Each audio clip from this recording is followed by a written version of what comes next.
بچانے کا وعدہ، رہائی کا وعدہ۔ پہلا وعدہ آدم اور حوا کے ساتھ جب انہوں نے گناہ کیا تو خدا نے وعدہ کیا، نجات دہندہ کا وعدہ، کہ میں تیری اور عورت کی نسل کے درمیان عداوت ڈالوں گا۔ اس طرح وقتاً فوقتاً خدا جو ہے اپنے وعدے کرتا ہے اور پورے کرتا ہے۔ آج ہم نے آج کی دوسری تلاوت میں بھی طوفان نوح کا ذکر ہے، بپتسمے کا ذکر ہے۔ لکھا ہے عزیزوں، مسیح ایک بار گناہوں کے واسطے مر گیا، یعنی راست باز ناراستوں کے لیے، ہم گناہ گاروں کے لیے پاک اور ترین۔ خداوند جو صداقت ہے، صادق ہے، وہ مر گیا تاکہ تم کو خدا کے پاس پہنچائے۔ وہ جسم میں تو مارا گیا لیکن روح میں زندہ کیا گیا، جس میں اس نے ان روحوں کے پاس جا کر بحث کیا جو قید تھی اور جو اگلے زمانے میں ضدی تھی، جس وقت خدا کا صبر نوح کے ایام میں جب تک کہ کشتی بنتی رہی تھی انتظار کرتا رہا تھا۔ اس پر تھوڑے سے لوگ یعنی 8 جانیں پانی سے صحیح سلامت بچی تھی، اور اس پانی کا مشابہ بھی یعنی بپتسمہ اب تم کو مسیح یسوع کے جی اٹھنے کے وسیلے سے بچاتا ہے۔ یہ بدن کے میل سے پاک ہونا نہیں، یعنی بپتسمہ جو ہے یہ بدن کے میل سے پاک ہونا نہیں، بلکہ نیک ضمیر کا خدا کا طالب ہونا ہے۔ وہ آسمان پر جا کر خدا کی دہنی طرف بیٹھا ہوا ہے، جہاں فرشتے اور حکومتیں اور قوتیں اس کے تابع کی گئی ہیں۔ یہ بھی لفظ قابل غور ہے۔ آج کی انجیل مقدس میں ہم دیکھیں گے کہ جہاں فرشتے اور حکومتیں اور قوتیں اس کے تابع کی گئی ہیں۔ جیسے یسوع نے آسمان پر جانے سے پہلے اپنے شاگردوں کو کہا کہ آسمان اور زمین کا کل اختیار مجھے دیا گیا ہے، بس سب قوموں میں جا کر، ساری خلق میں جا کر انجیل کی منادی کرو۔ یہ میرے اور آپ سب کے لیے حکم ہے آج، اور انہیں باپ اور بیٹے اور روح القدس کے نام سے۔ آج ہم نے یسوع کی آزمائش کے بارے میں دیکھا ہے کہ یسوع کی آزمائش کہاں پر ہوئی؟ مختلف جگہوں میں، ٹھیک ہے۔ اور اسی طرح ہم دیکھتے ہیں ایک دو باتیں آزمائش کے بارے میں بھی دیکھتے ہیں کہ آزمائش لفظ کا مطلب جو ہے، یا آزمائش کون کرتا ہے؟ خدا نہیں آزماتا کسی کو، نہ آزمائش میں لاتا ہے۔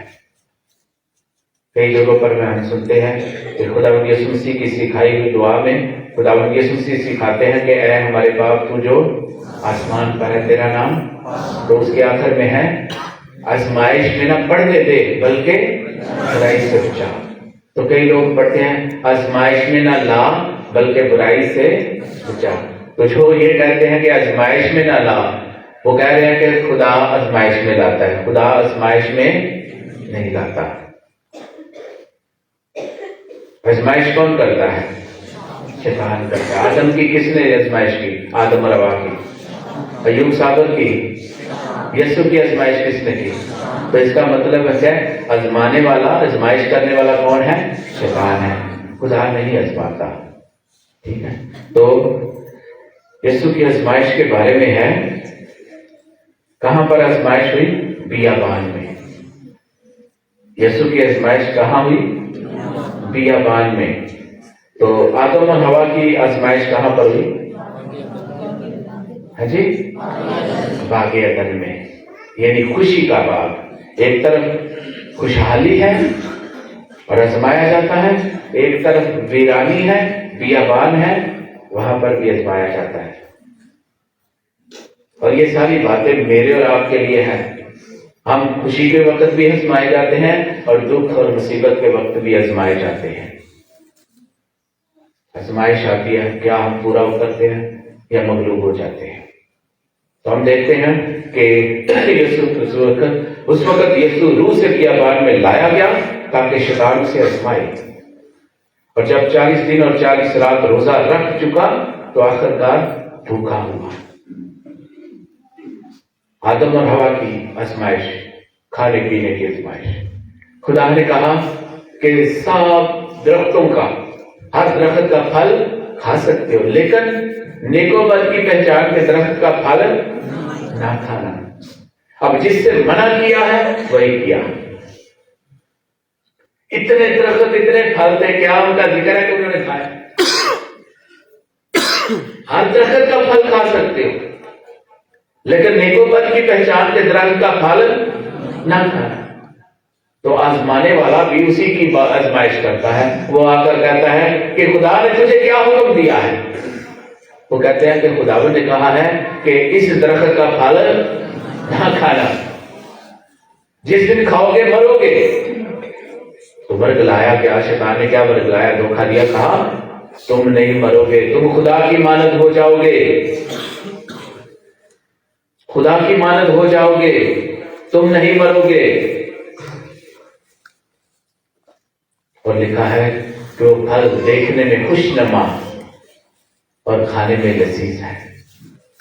گناہ کی لذت ہی بہت ہوتی ہے، حکم مدولی کی جو چاشنی ہے وہ بہت ہوتی ہے، دلکش ہوتا ہے، گناہ بہت دلکش ہوتا ہے، ہر بندہ کھینچا جاتا ہے۔ اسی وجہ سے یسوع کہتا ہے جو کشادہ دروازے سے داخل ہونے والے بہت ہیں، تنگ دروازے سے داخل ہونے والے بہت تھوڑے ہیں۔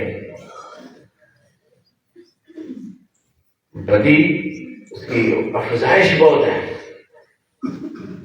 تو خدا نے منع کیا تھا، شیطان نے ورگلایا اور انہوں نے کھایا۔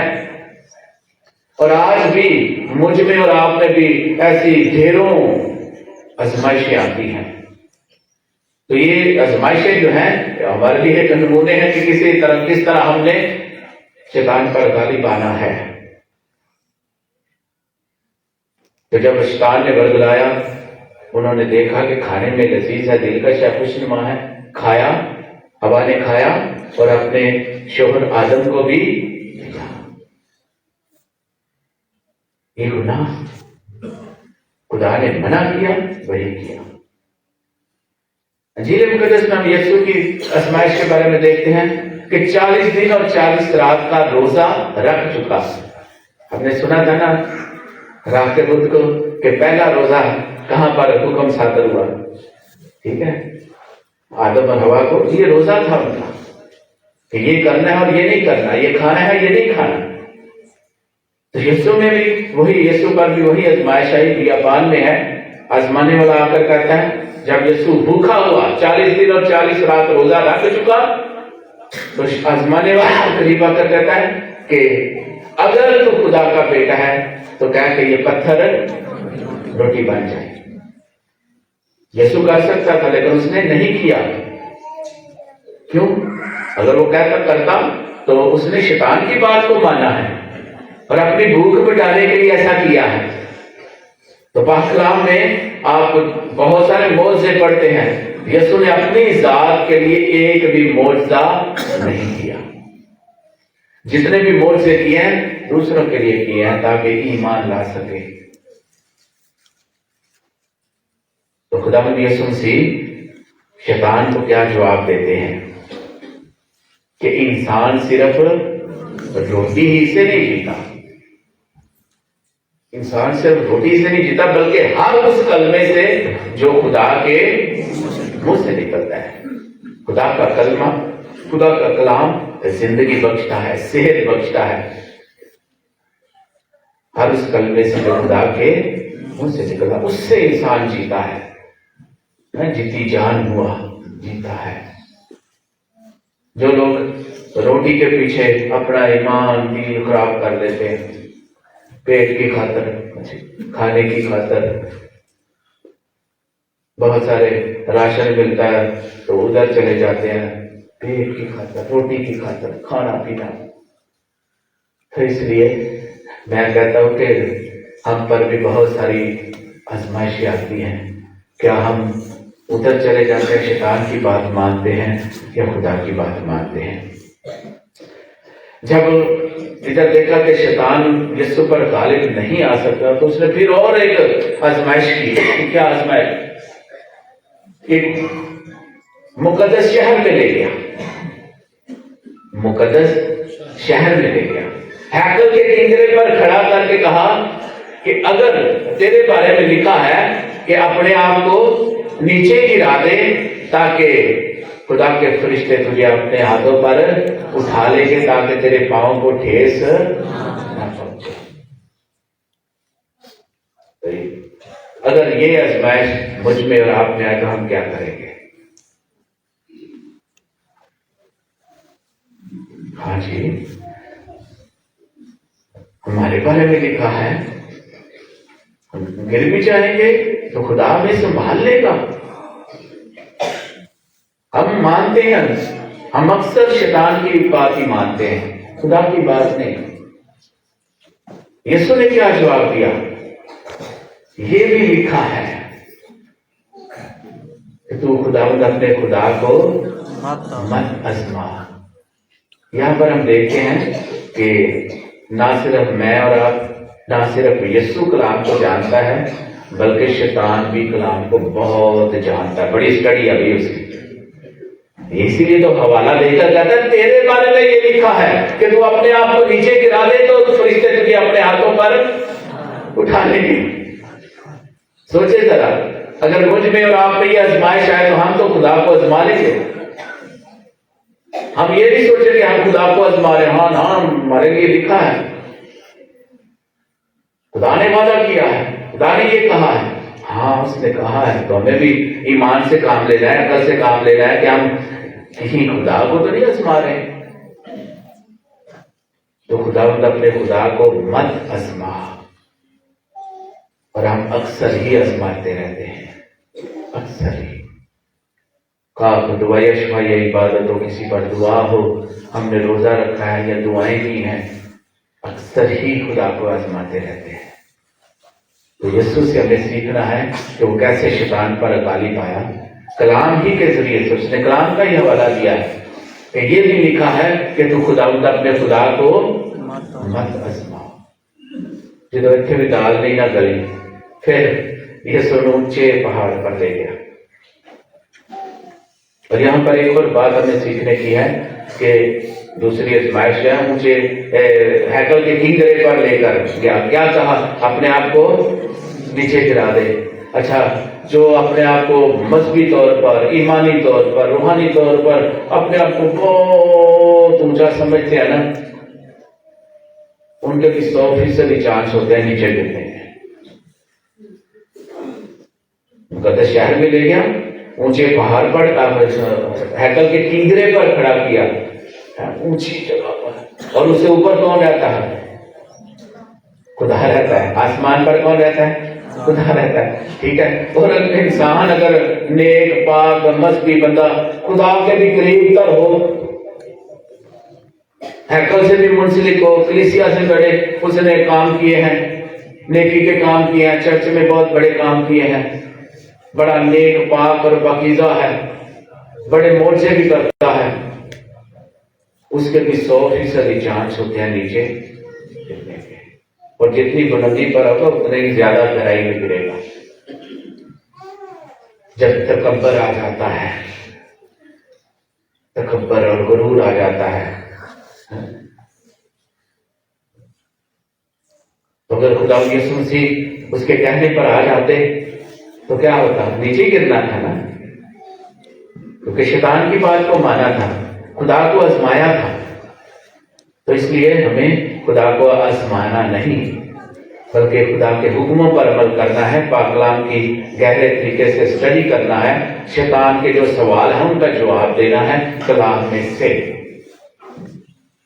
تو شیطان بھی کلام کو جانتا ہے کہاں پر کیا لکھا ہے، تو ہمیں کلام کے ذریعے سے ہی، جیسے یسوع نے جواب دیا کہ یہ بھی لکھا ہے کہ تم اپنے خدا کو مت آزما۔ تو اس لیے ہم اگر خدا میں بہت بڑا رتبہ مرتبہ رکھتے ہیں تو ہمیں اس رتبے مرتبے کو قائم رکھنا ہے، گرنا نہیں۔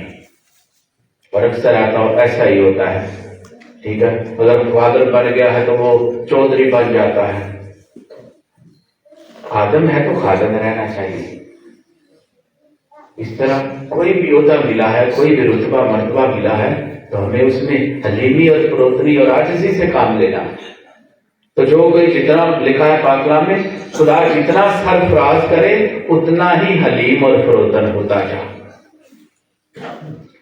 پھر تیسری آزمائش آزمانے والا شیطان جو ہے ایک اونچے پہاڑ پر لے گیا، اونچے پہاڑ پر، اور مملکتیں دکھائی، شان و شوکت دکھائی۔ اب اسی کو شیطان دکھا رہا ہے جس نے سب کچھ بنایا ہے، جس نے کائنات کو بنایا ہے، خالق اور مالک ہے، جس کے بارے میں لکھا ہے مملکتیں بھی اسی کی ہیں، عزت بھی اسی کی ہے، حشمت بھی اسی کی ہے، دولت بھی اسی کی ہے، حکومتیں بھی اسی کی ہے، سلطنتیں بھی اسی کی ہیں۔ وہی خداوندوں کا خدا، بادشاہوں کا بادشاہ۔ تو شیطان اسے کہہ رہا ہے اونچے پہاڑ پر لے جا کر، پھر دوسری بات، اونچے پہاڑ پر، اوپر خدا ہے، ٹھیک ہے، اونچے پہاڑ پر ساری مملکتیں دکھائیں اور کہا کہ اگر تو مجھے گر کر سجدہ کرے تو یہ سب کچھ تجھے دے دوں گا۔ یہاں پر یہ بات ضرور سیکھیں کہ ہمیں اپنے مرتبے کو جاننا ہے۔ خدا نے ہمیں کون سا رتبہ مرتبہ دیا ہے؟ ہم تم شاہی کاہنوں کا فرقہ ہو، مقدس قوم ہو، چنی ہوئی قوم ہو، مقدس قوم ہو، شاہی کاہنوں کا فرقہ ہو۔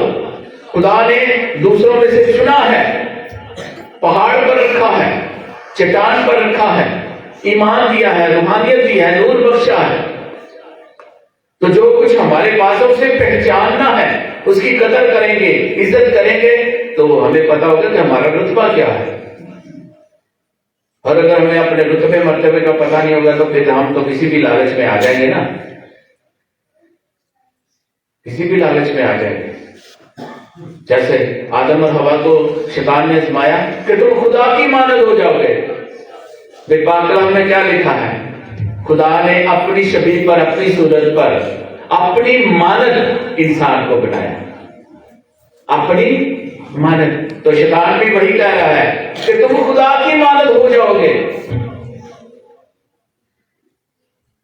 ادھر یسوع جو کل کائنات کا خالق اور مالک ہے، شیطان سے کہہ رہا ہے یہ سب کچھ تجھے دے دوں گا۔ جس کے پاس آج کی دوسری تلاوت میں بھی اس بات کا ذکر ہے، ٹھیک ہے، ہم نے یہ بات ریپیٹ کی تھی، جہاں فرشتے اور حکومتیں اس کے تابع کی گئی، تو اسی میں آزمائش شیطان کر رہا ہے کہ یہ سب کچھ تجھے دے دوں گا۔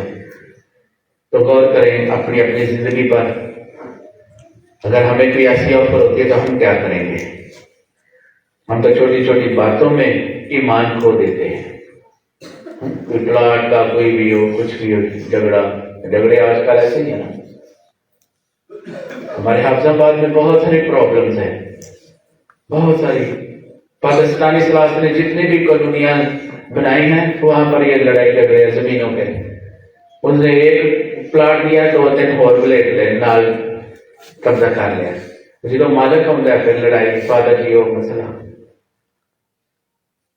لالچ، فریب، دھوکہ۔ ہم نے ایسی تعلیم نہیں پائی، یسوع ایسی تعلیم نہیں دیتا۔ خدا یسوع کے سامنے جو مالک ہے، یسوع تو اس کا تو اعلان ہے ہمارے لیے، اس نے آگاہ میں سب سے پہلے آگاہ کر دیا ہے۔ پاک کلام میں لکھا ہے کہ جو کچھ باپ کا ہے وہ بیٹے کا ہے، جو کچھ باپ کا ہے وہ بیٹے کا۔ خدا آپ کو مملکتوں کا، زمین اور آسمان کا خالق اور مالک بناتا ہے،